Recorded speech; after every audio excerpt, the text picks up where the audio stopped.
I remember that morning because my mother had already called my name more than once before I even opened my eyes. I was still lying down, turning on the mat, hoping she would think I was not around. My name is Chidinma. I was 22 then, born and raised in a small village in Enugu, where nothing stays secret for long. The sun was already entering the room, touching my face, but I didn't feel like standing up. I was tired of the same routine every day. From outside, my mother's voice came again. Chidinma, you are still sleeping? The pots from yesterday are still there. I clicked my tongue quietly. Inside my head, I wasn't seeing pots or water. I was seeing a different life. A life where I wouldn't need to rush in the morning or bend my back doing work. My mother used to say, "You can't enjoy life without using your hands." I used to hear it, but I didn't agree. In my mind, I believed enjoyment could come easy.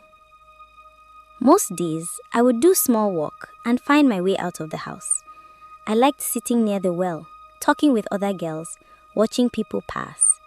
That was where news used to move fast. That afternoon, while we were talking, one girl mentioned something that made everybody quiet. She said a prince was coming to our village to look for a wife. I didn't talk, but my chest felt warm. I said to myself, maybe this is my own way out. The day the stranger came, I was at the well again, sitting on the edge and listening to gossip.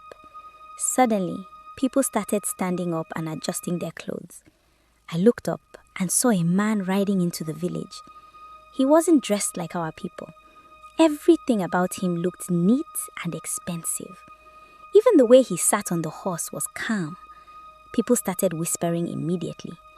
That was when I heard someone say he was the prince we had been talking about. I didn't know when I stood up. I adjusted my wrapper and used my hand to smooth my hair. When his eyes passed over the crowd and stopped on me, my stomach did something strange. He brought his horse to a stop and greeted politely. "Good day," he said. I greeted back, trying not to rush my words. He introduced himself as Prince Adebayo and said he was looking for a wife. When he asked for my name, my voice almost failed me, but I managed to answer. He asked me simple questions, where I was from, what I did. When he said he wanted a woman who was hardworking and kind, I hesitated small, but I still nodded. I didn't want to lose the chance. When he asked me to follow him to his kingdom to prove myself, I didn't even look back at the village. I climbed the horse with him, my heart beating fast. As we left, I was smiling. I thought my suffering days were over. The prince's kingdom was not what I imagined only in stories. The buildings were tall, the ground clean, and everything looked expensive. At first, I was just looking around, turning my head from one side to another. But that feeling didn't last long. He led me into a room and pointed around. I saw baskets of dirty clothes, plates stacked on each other, and work waiting everywhere. He looked at me and spoke calmly. "Chidinma, if you want to stay here, you must show me you can walk." I didn't answer immediately. My throat felt dry. I had never done this kind of work seriously before. Back home, I always avoided it. I picked one cloth and started washing. After some time, my hands started hurting. Sweat was rolling down my back. I stopped more than once just to breathe. While I was walking, my mother's words kept coming back to me. I remembered how she would talk while walking, how she never complained. For the first time, I felt shame. I realized I had been running from work all my life.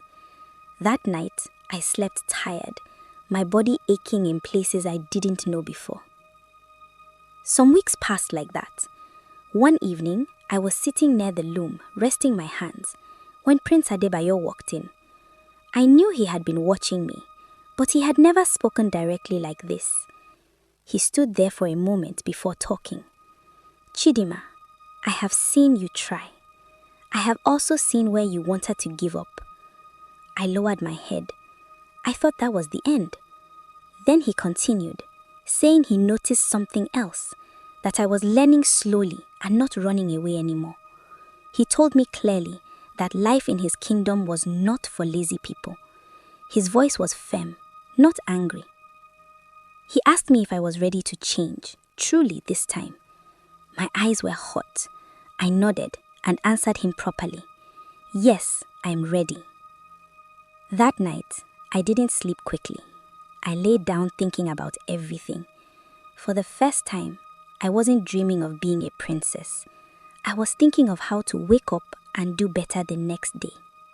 The next morning, I woke up early, before the sun even touched the walls of the palace. My hands were stiff from yesterday, but I didn't complain. I told myself I had to try harder. I started with the laundry, dipping clothes into the water and scrubbing slowly, feeling the cold splash on my skin. My fingers were rough and my arms ached, but I kept going. Prince Adebayo passed by once, watching quietly. He didn't say anything, but I felt him there. That made me nervous and also a little proud. Every plate I washed, every thread I pulled on the loom, I imagined he was noticing. And maybe, just maybe, he was seeing the real me, not the lazy girl I had been before. Reflective and warm, weeks passed and my body grew stronger. I began to understand the rhythm of work, the satisfaction of finishing something with my own hands. I laughed quietly to myself one evening, realizing how silly my old dreams had been. I had wanted a life of ease, but now I felt alive in the sweat and effort. One day, after I finished the last cloth, Prince Adebayo came close. He smiled gently. Chidinma, he said, you have proven you are willing to walk and grow. That shows more than beauty or charm ever could. I swallowed the lump in my throat. Thank you, Your Highness. I've learned so much. I will not forget it. He nodded and took my hand. You are ready now, truly ready.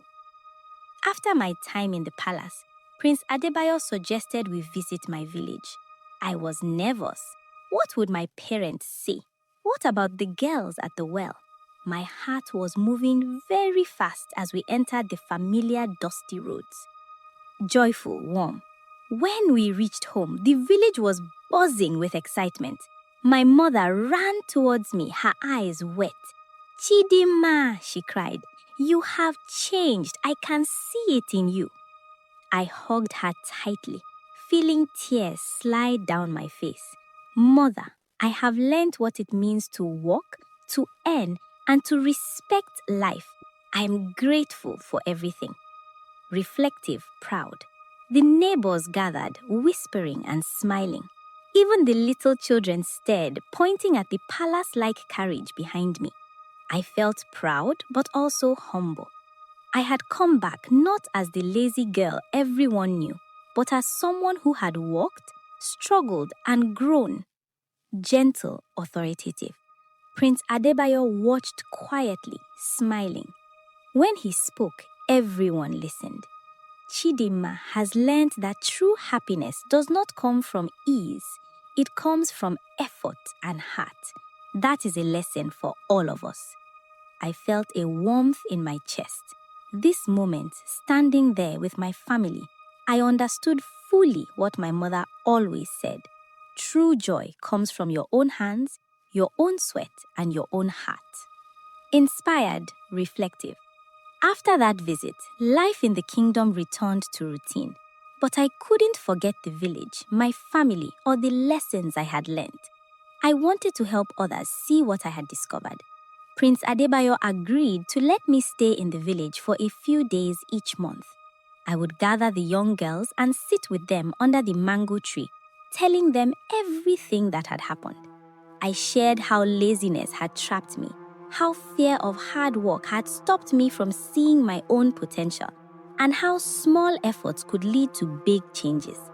They listened, eyes wide and sparkling. I could see them imagining their own possibilities. One girl whispered, "Chidinma, I want to be like you." My chest felt tight. I had never expected my story to matter so much. I realized then that being a princess was not just about crowns or gold. It was about responsibility, inspiration, and growth. I had gone from a lazy girl dreaming of princes to a woman teaching others the value of effort, courage, and patience. And deep inside, I knew my journey was only beginning. Just as I began to feel comfortable with my new life, trouble arrived in a way I didn't expect. One morning, while I was helping the palace kitchen staff, a letter came from a neighboring kingdom. Prince Adebayo read it silently and frowned. "They are questioning your loyalty," he said quietly. "They say a girl from a small village cannot handle the responsibilities of a future queen." My heart jumped into my throat. "What should we do?" I asked. Prince Adebayo shook his head. "We proved them wrong." Over the next few days, I worked harder than ever, attending meetings, learning palace customs, and speaking before advisors who had doubted me. My hands ached, my stomach twisted with nerves, but I refused to quit.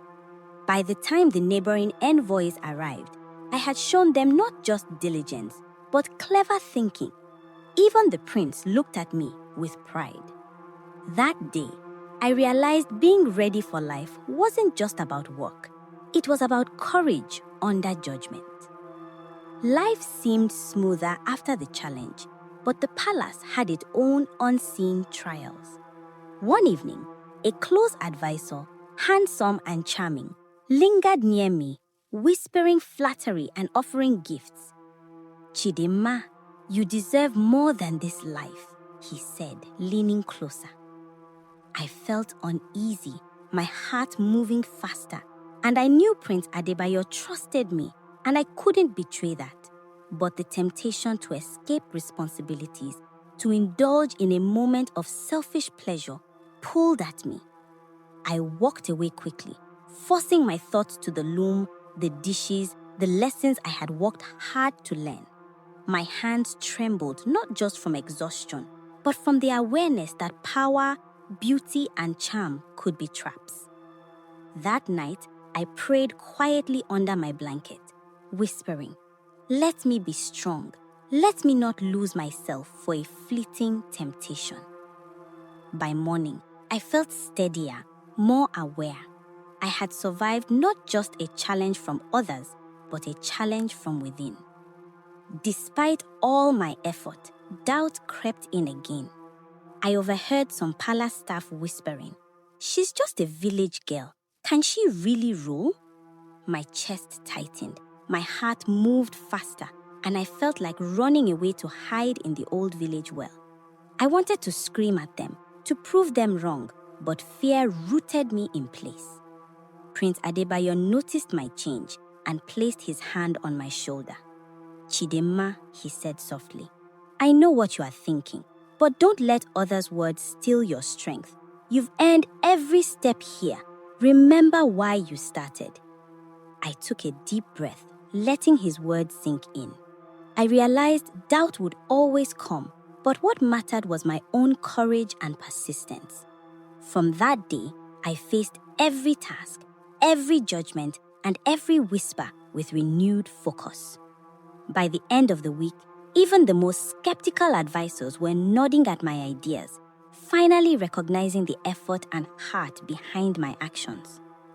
Just when I thought life was settling, a betrayal shook me. One of my closest palace friends, someone I had confided in, shared secrets about my humble village origins and my past laziness with rivals from another kingdom. "Why?" I whispered to the empty hall. Prince Adebayo confronted the friend, his face dark. "You broke trust," he said sternly. I felt tears burning in my eyes, not for the betrayal, but because I realized trust, even after proving yourself, is fragile. That night, I stayed awake, thinking about loyalty, effort, and humility. I understood something crucial. Success was never just about winning or working hard. It was also about discerning who could be trusted. By morning, I had made a quiet decision. I would continue growing, learning, and protecting myself, even if it meant standing alone sometimes. The palace was my home now, but I had to be vigilant. Finally, months later, I stood on the balcony of the palace, looking out over the land I had grown to care for deeply. The breeze carried the scent of flowers and the distant river from my village. I thought of every struggle, every temptation, every doubt I had faced. Prince Adebayo came beside me and smiled. Chidinma, you've learned the hardest lessons and you've kept your heart. You are ready, not just as a princess, but as someone who can inspire and guide others. I nodded, tears sliding down my cheeks. I understand now. True happiness isn't wealth or beauty or easy life. It's effort, heart, loyalty, and courage. He took my hand, holding it firmly. And you've shown all of that. You are my queen in every way that matters. As I looked toward my village in the distance, I realized my journey had only begun. I had grown, learned, and survived, and now I was ready to teach others the value of heart, hard work, and courage, lessons no one could ever take from me.